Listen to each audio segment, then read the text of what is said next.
Harry Potter and the Prisoner of Azkaban. Chapter 1. Owlpost. Harry Potter was a highly unusual boy in many ways. For one thing, he hated the summer holidays more than any other time of the year.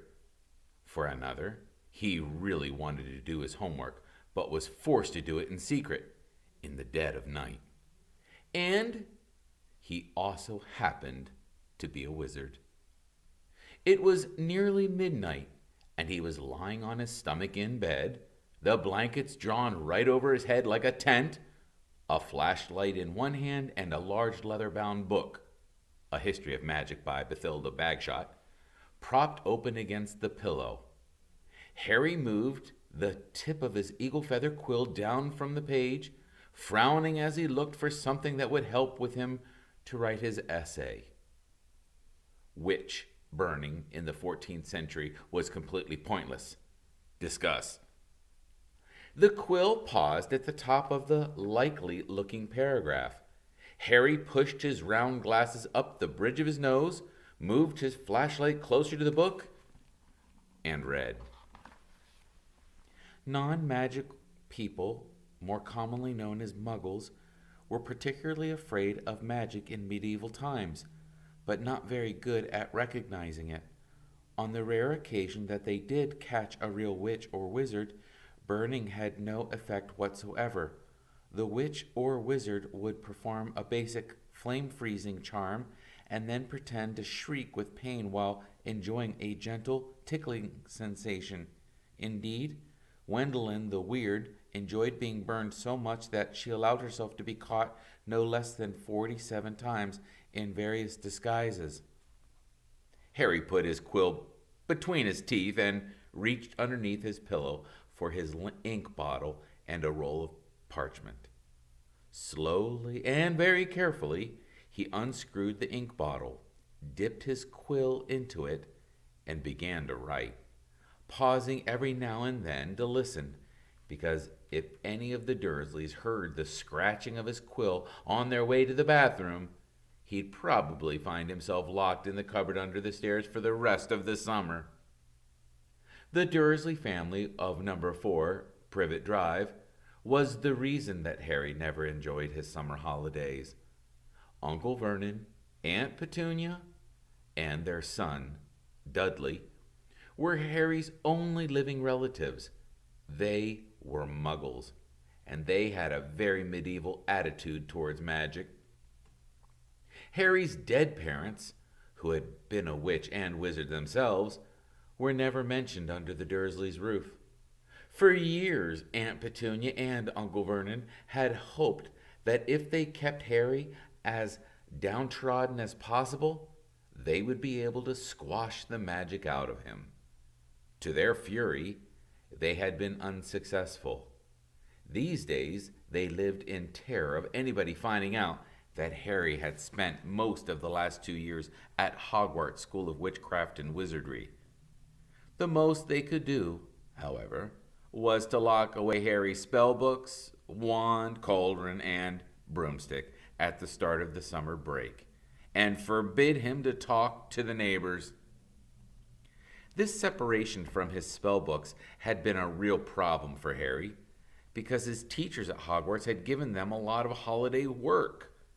One of the essays, a particularly nasty one about shrinking potions, was for Harry's least favorite teacher, Professor Snape, who would be delighted to have an excuse to give Harry detention for a month. Harry had therefore seized his chance in the first week of the holidays, while Uncle Vernon, Aunt Petunia, and Dudley had gone out for the front garden to admire Uncle Vernon's new company car, in very loud voices so that the rest of the street would notice it too. Harry had crept downstairs, picked the lock on his cupboard under the stairs, grabbed some of his books, and hidden them in his bedroom. As long as he didn't leave spots of ink on the sheets, the Dursleys never need to know that he was studying magic by night. Harry was particularly keen to avoid trouble with his aunt and uncle at the moment. as they were already in an especially bad mood with him, all because he'd received a telephone call from a fellow wizard 1 week into the school vacation. Ron Weasley, who was one of Harry's best friends at Hogwarts, came from a whole family of wizards. This meant that he knew a lot of things Harry didn't, but he had never used a telephone before, most unlikely, and it had been Uncle Vernon who answered the call. "Vernon Dursley speaking." Harry, who happened to be in the room at the time, froze as he heard Ron's voice answer. "Hello? Hey, hello. Hey, can you hear me? I want to talk to Harry Potter." Ron was yelling so loudly that Uncle Vernon jumped and held the receiver a foot away from his ear, staring at it with an expression of mingling with fury and alarm. "Who is this?" he roared in the direction of the microphone. "Who are you?" "Ron! Weasley!" Ron bellowed back, as though he and Uncle Vernon were speaking from opposite ends of a football field. "I'm a friend of Harry's from school." Uncle Vernon's small eyes swiveled around to Harry, who was rooted to the spot. "There is no Harry Potter here," he roared, now holding the receiver at arm's length, as though frightened it might explode. "I don't know what school you're talking about. Never contact me again. Don't come near my family." And he threw the receiver back onto the telephone as if dropping a poisonous spider. The fight that had followed had been one of the worst ever. "How dare you give this number to people like people like you?" Uncle Vernon had roared, spraying Harry with spit. Ron obviously realized that he'd gotten Harry into trouble because he hadn't called again. Harry's other best friend from Hogwarts, Hermione Granger, hadn't been in touch either. Harry suspected that Ron had warned Hermione not to call, which was a pity, because Hermione, the cleverest witch in Harry's year, had Muggle parents, knew perfectly well how to use the telephone, and would probably have enough sense not to say that she went to Hogwarts. So Harry had no word from any of his wizarding friends for 5 long weeks. And this summer was turning out to be almost as bad as the last one. There was just one very small improvement. After swearing that he wouldn't use to send her letters of any of his friends, Harry had been allowed to let his owl Hedwig out at night. Uncle Vernon had given in because of the racket Hedwig had made when she was locked in her cage all the time. Harry finished writing about Wendelin the Weird and paused to listen again. The silence in the dark house was broken only by the distant, grunting snores of his enormous cousin, Dudley. It must be very late, Harry thought. His eyes were itching with tiredness. Perhaps he'd finish this essay tomorrow night. He replaced the top of his ink bottle, pulled out an old pillowcase from under his bed, put the flashlight, a history of magic, his essay, quill, and ink inside it, got out of bed, and hid the lot under a loose floorboard under his bed. Then he stood up, stretched, and checked the time on the luminous alarm clock on his bedside table. It was 1 o'clock in the morning. Harry's stomach gave a funny jolt. He had been 13 years old without realizing it for a whole hour. Yet another unusual thing about Harry was how little he looked forward to his birthdays. He had never received a birthday card in his life. The Dursleys had completely ignored his last 2 birthdays, and he had no reason to suppose they would remember this one. Harry walked across the dark room, past Hedwig's cage, empty cage, to the open window. He leaned on the sill, stood cool night air, pleasant on his face after a long time under the blankets. Hedwig had been absent for 2 nights now. Harry wasn't worried about her. She'd been gone this long before, but he hoped she'd be back soon. She was the only living creature in this house who didn't flinch at the sight of him. Harry, though still rather small and skinny for his age, had grown a few inches over the last year. His jet black hair, however, was just as it always has been, stubbornly untidy, whatever he did to it. The eyes behind his glasses were bright green, and on his forehead, clearly visible through his hair, was a thin scar shaped like a bolt of lightning. Of all the unusual things about Harry, this scar was the most extraordinary of all. It was not, as the Dursleys had pretended for 10 years, a souvenir of the car crash that killed Harry's parents, because Lily and James Potter had not died in a car crash. They had been murdered. Murdered by the most feared dark wizard for 100 years, Lord Voldemort. Harry had escaped from the same attack with nothing more than a scar on his forehead, where Voldemort's curse, instead of killing him, had rebounded upon its originator. Barely alive, Voldemort had fled. But Harry had come face to face with him at Hogwarts, remembering their last meeting as he stood in the dark window. Harry had to admit he was lucky even to have reached his 13th birthday. He scanned the starry sky for a sign of Hedwig, perhaps soaring back to him and with a dead mouse dangling from her beak, expecting praise.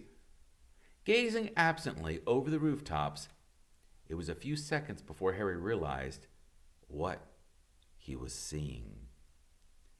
Silhouetted against the golden moon, and growing larger every moment, was a large, strangely lopsided creature, and it was flapping in Harry's direction. He stood quite still, watching it sink lower and lower. For a split second he hesitated, his hand on the window latch, wondering whether to slam it shut. But then the bizarre creature soared over the street lamps of Privet Drive, and Harry, realizing what it was, leapt aside. Through the window soared 3 owls, 2 of them holding up the third, which appeared to be unconscious. They landed with a soft flump on Harry's bed, and the middle owl, which was large and gray, keeled right over and lay motionless. There was a large package tied to its legs. Harry recognized the unconscious owl at once. His name was Errol, and he belonged to the Weasley family. Harry dashed to the bed, untied the cords around Errol's legs, took off the parcel, and then carried Errol to Hedwig's cage. Errol opened one bleary eye, gave a feeble hoot of thanks, and began to gulp some water. Harry turned back to the remaining owls. One of them, the large, snowy female, was his own Hedwig. She, too, was carrying a parcel and looked extremely pleased with herself. She gave Harry an affectionate nip with her beak as he removed her burden, then flew across the room to join Errol. Harry didn't recognize the third owl, a handsome tawny one, but he knew at once where it had come from, because in addition to a third package, it was carrying a letter bearing the Hogwarts crest. When Harry relieved this owl of its burden, it ruffled its feathers importantly, stretched its wings, and took off through the window into the night. Harry sat down on his bed and grabbed Errol's package, ripped off the brown paper, and discovered a present wrapped in gold, and his first ever birthday card. Fingers trembling slightly, he opened the envelope. 2 pieces of paper fell out, a letter and a newspaper clipping. The clipping had clearly come out of the wizarding newspaper, the Daily Prophet, because the people in the black and white picture were moving. Harry picked up the clipping, smoothed it out, and read, Ministry of Magic employee scoops grand prize. Arthur Weasley, head of the Misuse of Muggle Artifacts office at the Ministry of Magic, has won the annual Daily Prophet Grand Prize Galleon draw. A delighted Mr. Weasley told the Daily Prophet, "We'll be spending the gold on a summer holiday in Egypt, where our eldest son, Bill, works as a curse breaker for Gringotts Wizarding Bank. The Weasley family will be spending a month in Egypt, returning for the start of the new school year at Hogwarts, which 5 of the Weasley children currently attend." Harry scanned the moving paragraph, and a grin spread across his face as he saw all 9 of the Weasley family waving furiously at him. Standing in the front of the large pyramid, plump little Mrs. Weasley, tall, balding Mr. Weasley, 6 sons and 1 daughter, all, though the black and white picture didn't show it, with flaming red hair. Right in the middle of the picture was Ron, tall and gangling, with his pet rat Scabbers on his shoulder and his arm around his little sister Ginny. Harry couldn't think of anyone who deserved to win a large pile of gold more than the Weasleys, who were very nice and extremely poor. He picked up Ron's letter and unfolded it. "Dear Harry, happy birthday. Look, I'm really sorry about that telephone call. I hope the Muggles didn't give you a hard time. I asked Dad, and he reckons I shouldn't have shouted. It's amazing here in Egypt. Bill's taken us around all the tombs, and you wouldn't believe the curses those old Egyptian wizards put on them. Mum wouldn't let Ginny come in the last one. There were all these mutant skeletons in where of the Muggles who'd broken in and grown extra heads and stuff. I couldn't believe it when Dad won the Daily Prophet draw. 700 galleons. Most of it's gone on this trip, but they're going to buy me a new wand for next year." Harry remembered only too well the occasion when Ron's old wand had snapped. It had happened when the car the 2 of them had been flying to Hogwarts had crashed into a tree on the school grounds. "We'll be back about a week before term starts, and we'll be going up to London to get my wand and our new books. Any chance of meeting you there? Don't let the Muggles get you down. Try and come to London. Ron. P.S. Percy's head boy. He got the letter last week." Harry glanced back at the photograph. Percy, who was in his 7th and final year at Hogwarts, was looking particularly smug. He had pinned his head boy badge to the fez perched jauntily on top of his neat hair, his horn-rimmed glasses flashing in the Egyptian sun. Harry now turned to his present and unwrapped it. Inside was what looked like a miniature glass spinning top. There was another note from Ron beneath it.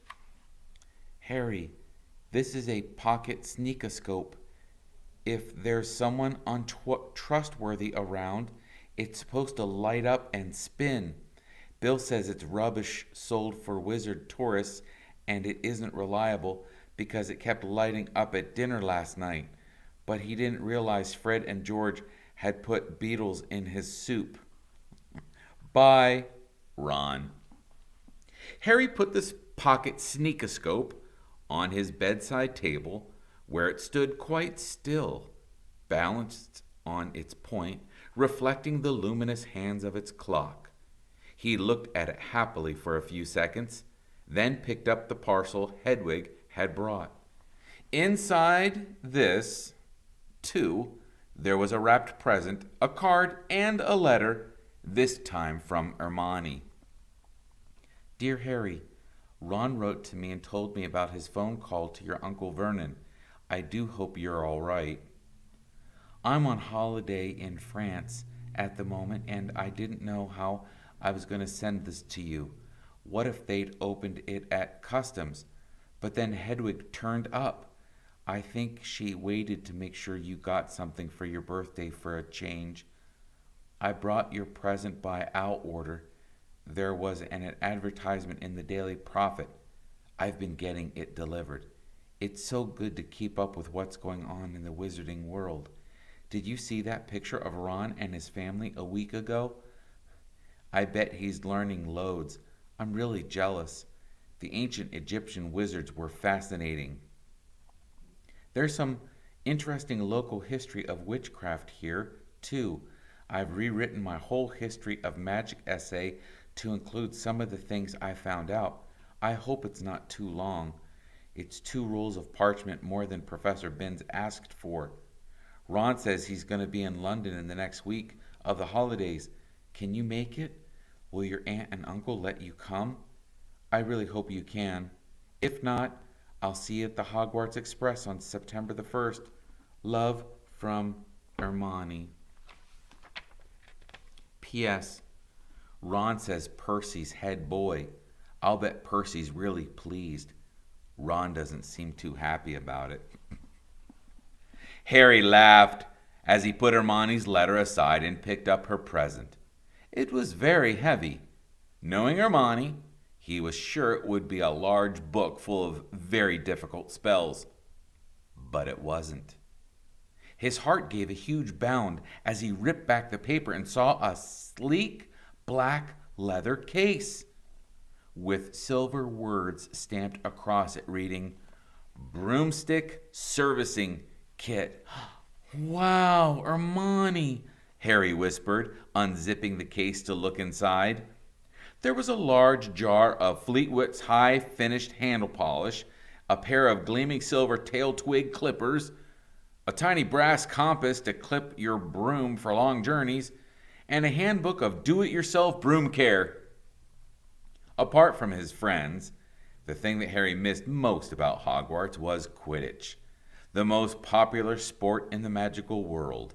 Highly dangerous, very exciting, and played on broomsticks. Harry happened to be a very good Quidditch player. He had been the youngest person in a century to be picked for one of the Hogwarts house teams. One of Harry's most prized possessions was his Nimbus 2000 racing broom.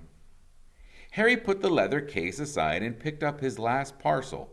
He recognized the untidy scrawl on the brown paper at once. This one was from Hagrid, the Hogwarts gamekeeper. He tore off the top layer of paper and glimpsed something green and leathery. But before he could unwrap it properly, the parcel gave a strange quiver, and whatever was inside snapped loudly, as though it had jaws. Harry froze. He knew that Hagrid would never send him anything dangerous on purpose. But then, Hagrid didn't have a normal person's view of what was dangerous. Hagrid had been known to befriend giant spiders, buy vicious, 3-headed dogs from men in pubs, and sneak illegal dragon eggs into his cabin. Harry poked the parcel nervously. It snapped loudly again. Harry reached for the lamp on the bedside table, gripped it firmly in one hand, and raised it over his head, ready to strike. Then he seized the rest of the wrapping paper in his other hand and pulled. And out fell a book. Harry just had time to register its handsome green cover, emblazoned with gold title, The Monster Book of Monsters. But before it flipped onto its edge and scuttled sideways along the bed like some kind of crab, hello? Harry muttered. The book toppled off the bed with a loud clunk and shuffled rapidly across the room. Harry followed it stealthily. The book was hiding in the dark space under his desk, praying that the Dursleys were still fast asleep. Harry got down on his hands and knees and reached toward it. Ouch! The book snapped shut on his hand and then flapped past him, still scuttling on its covers. Harry scrambled around, threw himself forward, and managed to flatten it. Uncle Vernon gave a loud, sleepy grunt in the room next door. Hedwig and Errol watched interestedly as Harry clamped the struggling book tightly in his arms, hurried to his chest of drawers, and pulled out a belt, which he buckled tightly around it. The monster book shuddered angrily, but could no longer flap and snap. So Harry threw it down on the bed and reached for Hagrid's card. Dear Harry, happy birthday. Think you might find this useful for next year. Won't say no more here. I'll tell you when I see you. Hope the muggles are treating you right. All the best, Hagrid. It struck Harry as ominous that Hagrid thought a biting book would come in useful. But he put Hagrid's card up next to Ron's and Hermione's, grinning more broadly than ever. Now there was only the letter from Hogwarts left. Noticing that it was rather thicker than usual, Harry slid open the envelope, pulled out the first page of parchment within, and read, Dear Mr. Potter, please note that the new school year will begin on September the 1st. The Hogwarts Express will leave from King's Cross Station, platform 9 3/4 at 11 o'clock. Third years are permitted to visit the village of Hogsmeade on certain weekends. Please give the enclosed permission form to your parent or guardian to sign. A list of books for next year is enclosed. Yours sincerely, Professor M. McGonagall, Deputy Headmistress. Harry pulled out the Hogsmeade permission form and looked at it, no longer grinning. It would be wonderful to visit Hogsmeade on weekends. He knew it was an entirely wizarding village, and he had never set foot there. But how on earth was he going to persuade Uncle Vernon or Aunt Petunia to sign the form? He looked over at the alarm clock. It was now 2 o'clock in the morning. Deciding that he'd worry about the Hogsmeade form when he woke up, Harry got back into bed and reached up across off another day on the chart until he made for himself, counting down the days left until his return to Hogwarts. Then he took off his glasses and lay down, eyes open, facing his 3 birthday cards. Extremely unusual though he was, at that moment, Harry Potter felt just like everyone else. Glad, for the first time in his life, that it was his birthday.